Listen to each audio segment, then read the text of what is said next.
Hello दोस्तों, welcome to our YouTube channel chemistry with AVD में। तो आज हम लोग क्लास 12th के केमिस्ट्री का जो है तीसरा जो लेसन था जिसका नाम था, हम लोग पढ़ रहे थे चौथा लेसन था जिसका नाम था रासायनिक बलगतिकी। उसका पहला जो हम लोगों ने पार्ट वीडियो बनाया था जिसमें 1 से लेकर 48 तक को क्वेश्चन को उसमें हम लोगों ने किया था। 48 के बाद आज हम लोग को क्वेश्चन करना है। देखिए लिखा हुआ है यहाँ पे कि अभिक्रिया के किस क्रम के लिए अर्ध जीवन काल उसके प्रारंभिक सांद्रण से स्वतंत्र रहता है।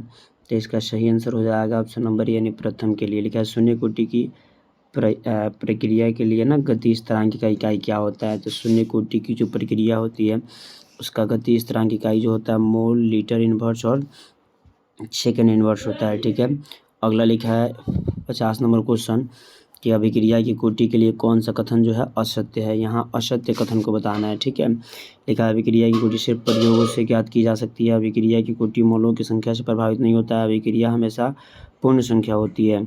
क्या है, वेग समीकरण का सांद्रण पदों के घातों के योगों के अभिक्रियाओं के समान कोटि होता है।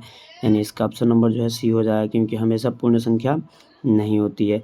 अगली लिखा है 2NO + Cl2 तिरचिन 2NOCl2 अभिक्रिया के लिए गति स्थिरांक गति समीकरण के लिए K/NO2 Cl2 है। इस अभिक्रिया के लिए गति स्थिरांक का मान क्या हो जाएगा। तो इसके लिए गति स्थिरांक का मान जो हो जाएगा वो तापक्रम के बढ़ने से। 52 नंबर क्वेश्चन लिखा है कि किसी प्रथम कोटि की अभिक्रिया का अर्ध आजीवन काल जो है 1386 सेकेंड है।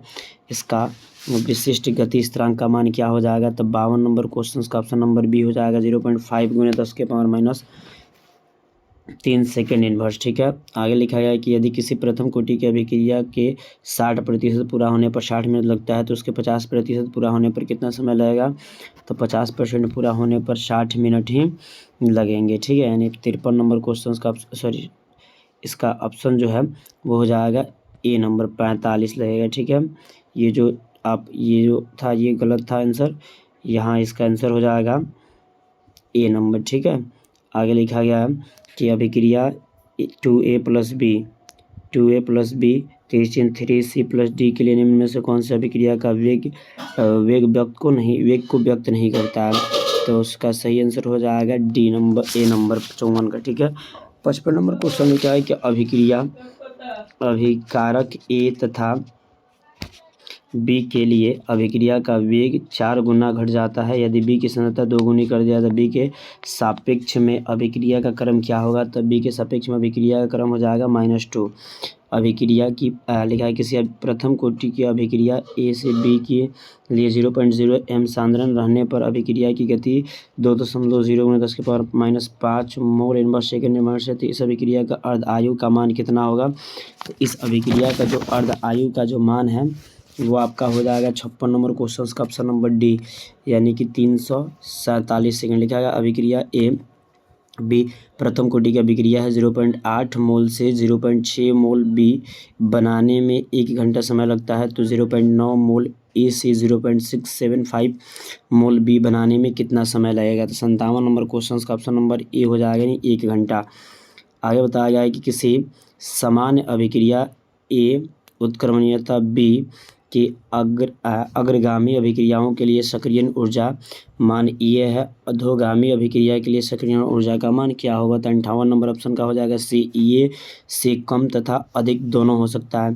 फिर उसके बाद लिखा गया 59 नंबर कि 2A तिरचिन B + C शून्य कोटि की अभिक्रिया होगी जब अभिक्रिया की गति A के सांद्रण के वर्ग के समानुपाती होगा। अभिक्रिया की गति A की किसी भी सांद्रण के समान होगी।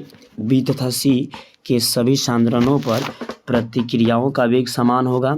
D अभिक्रिया गति दोगुनी हो जाएगी जब B का सांद्रण 2 गुना हो जाएगा। तो 59 नंबर क्वेश्चन का ऑप्शन नंबर जो है वो हो जाएगा 59 नंबर क्वेश्चन का ऑप्शन नंबर बी हो जाएगा यानी अभिक्रिया की गति जो होगा A के किसी भी सांद्रण पर समान होगा। ठीक है, अगला क्वेश्चन लिखा है 60 नंबर की, एंजाइम किस प्रकार की अभिक्रिया की गति को बढ़ाता है। तो एंजाइम जो होता है ना वो आपका सक्रियण ऊर्जा कम करके उसके बाद अभिक्रिया की गति को बढ़ा देता है। लिखा गया है कि किसी प्रथम कोटि की अभिक्रिया के लिए अर्ध जीवन काल स्वतंत्र होता है। तो अर्ध जीवन काल जो होता है प्रारंभिक सांद्रता से स्वतंत्र होता है। आगे लिखा है किसी अभिक्रिया के लिए ना सक्रियण ऊर्जा का मान निर्धारित किया जा सकता है। किन के द्वारा निर्धारित किया जा सकता है। तो लिखा है इसका आंसर होगा 2 विभिन्न तापक्रम पर अभिक्रिया स्थिरांक का मान ज्ञात करके। अगला एक रिएक्शन दिया हुआ है 2Fe3 + SnCl2 तिरछिन 2FeCl2 + SnCl4 का उदाहरण है।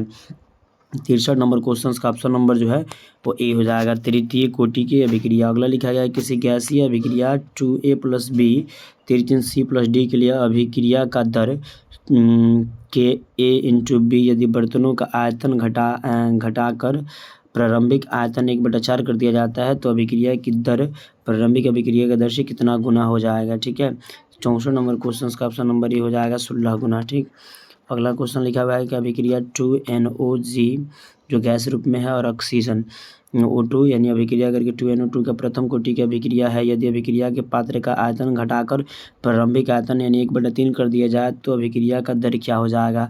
65 नंबर जो क्वेश्चन है उसका ऑप्शन नंबर जो है वो सी हो जाएगा यानी 3 गुना हो जाएगा। ठीक है, आगे लिखा गया 66 नंबर कि किसी प्रथम कोटि की अभिक्रिया के लिए वेग स्थिरांक का मान जो है 2.3 गुने 2.303 गुना 10⁻⁻² सेकेंड इनवर्स है। तो प्रारंभिक सांद्रण का 1/10वां भाग हो जाने में कितना समय लगेगा।